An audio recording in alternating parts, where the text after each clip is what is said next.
I'm boycotting goal setting this year. This is what we want to hear. Shame on you. There's like I think you can just mute Caitlin's mic if you want. If you want to seize the day, you got to wake up.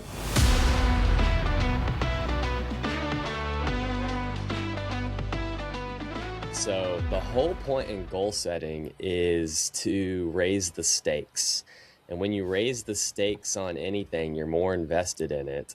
And obviously that's going to raise motivation and willpower. And if the stakes are low, like if you just set the bar of like, I just want to get better, there's no stakes. There's nothing at stake there. But if you put it out on the line and say, I want to win this race, or I want to hit this new goal or this new power number, I want to do this in a 20-minute test, or whatever the goal might be, you're putting something out there that you could potentially fail at. So now there's stakes at hand. And when that happens, when there are stakes on the line, it enables, or maybe that's not the word, it ignites. Yes, it ignites your fight or flight system. So like your nervous system. And so you're trying to replicate that by setting challenging goals take that to the extreme of your fight or flight system. If a grizzly bear is chasing you, you're going to hit your maximum performance right there because your life is on the line, because there's a lot at stake. Like the ultimate, I don't know if there could be more stakes in that situation when a grizzly bear is chasing you. So you're going to get maximum performance. So we're just trying to replicate that by setting scary goals. That's why your goals are grizzlies. Pretty good. Sweet, dude. I like that. Is that pretty good? Yeah. I like the visual aspect of that. Yeah. Very good. Let's just end it there. So I'm curious, when you guys are working with athletes or going about setting your own goals, what kind of goals are you looking at? Let's start with like the athletes that you're coaching. Whether it's the beginning of the year or end of the season or whenever it's an appropriate time to talk about goals, what are some of the different types of goals that you guys are looking at? I mean, I got all kinds of good stuff for this too, but I'll let somebody else talk. Well, I don't really know where to jump in here because I'm going to say something totally different. I'm boycotting goal setting this year, and I'm asking my athletes to do the this same. is what we want to hear. Shame on you. There's I think you can just mute Caitlin's mic if you want. Let me ask you, did you write your goals down last year? And how many times did you look at them? And off the top of your head, do you know which ones you accomplished and what you didn't? I don't know if I wrote them down and hung them on a mirror like what you're talking about, but I write about my goals in my journal often, like throughout the year. Okay. Like they're always in my head. You know what I mean? Like they're always there. It's like they're pinned on a tack board in my head somewhere. If it works for you, I'm not asking you to change it, but asking you just to consider this. So okay, hit me. This time of year, I feel like a lot of people set these reactionary goals, like emotional, like, oh crap, it's January 1st, like I need to have my goals, and like they don't really think about what is actually important to them and if they want to actually achieve that goal. Usually it's something like big and shiny, like I want to win this race, but like just if that were enough, just envisioning yourself winning the race, you would have probably done it already. You need to envision the obstacles that you have to face on a daily basis to get there. So it's, instead of thinking about the goal in itself, think about like what habits are going to help you get there and how you can implement those habits throughout the year. Yeah, but those are goals too. Those are goals for goals. Sense.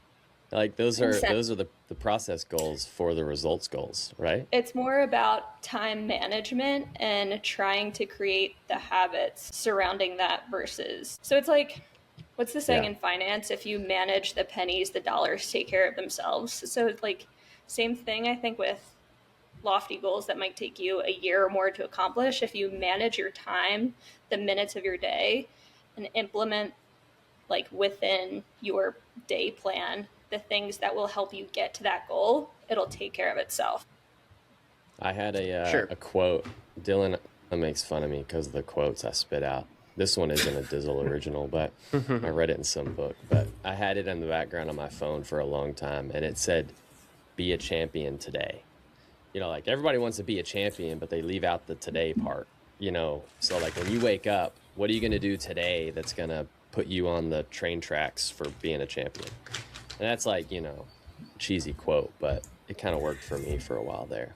And it was kind of like what you were talking about, Caitlin, like having the habits of what you need to like actually accomplish these goals. So even simple stuff, like you can make it a goal to do more mobility and like foam rolling and stuff and put that on your calendar. Like say, I want to do this twice a week, every week.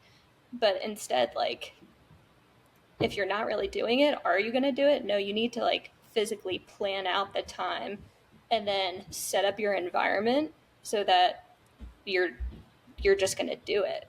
And then you're not looking back at the end of the week saying, well, I didn't meet that goal today, you know? Sure.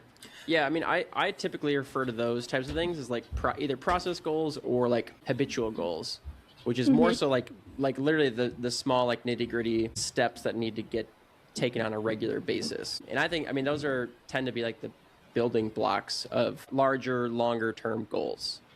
Like usually like the hierarchy that I always think of is like high level is like long-term goal, looking a year, 2 years, maybe in advance, 5 years if you got like, you know, big audacious goals. Then like short-term goals kind of like usually, hopefully are like smaller chunks, like get you to that longer term goal. But they might take a few months to accomplish. And then like, I think in the process goals is like everything that's going to take you to get to those intermediate goals, but then also like hopefully along the way, building you towards those longer term goals. And I see the longer term goals as the thing that's like the most concrete.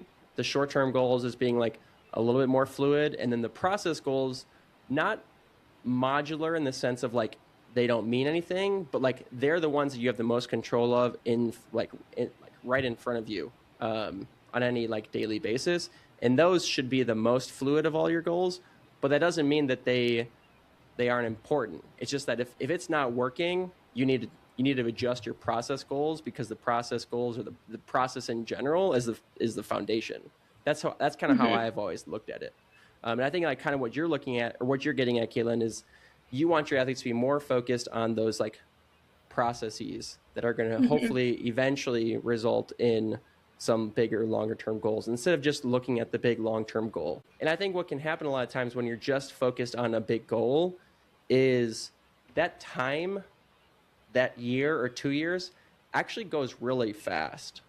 And if you're not like on a daily basis, like Drew was talking about, like working towards that, you could lose months or, you know, even a full year of progress towards that because you were like just focused on like, oh, that thing that's far off in the future, like I'll eventually get to do that thing. It's like, well, no, what are you doing today that's helping you move towards that thing that's 2 years from now, right?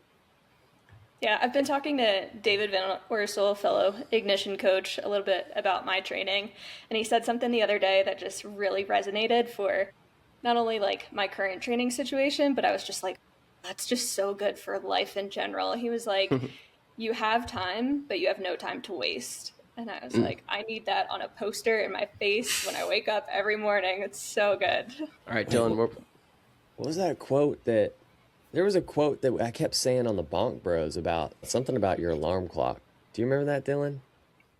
No, I chose to forget it. I thought Dylan was the one that said it. If you want to seize the day, you got to wake up. That was it. Yeah. To seize the day first, Dude. you got to wake up. Yeah, I'm getting a tattoo of an alarm clock with that quote on it. That's right. He knew exactly what I was talking about. That was perfect. Yeah.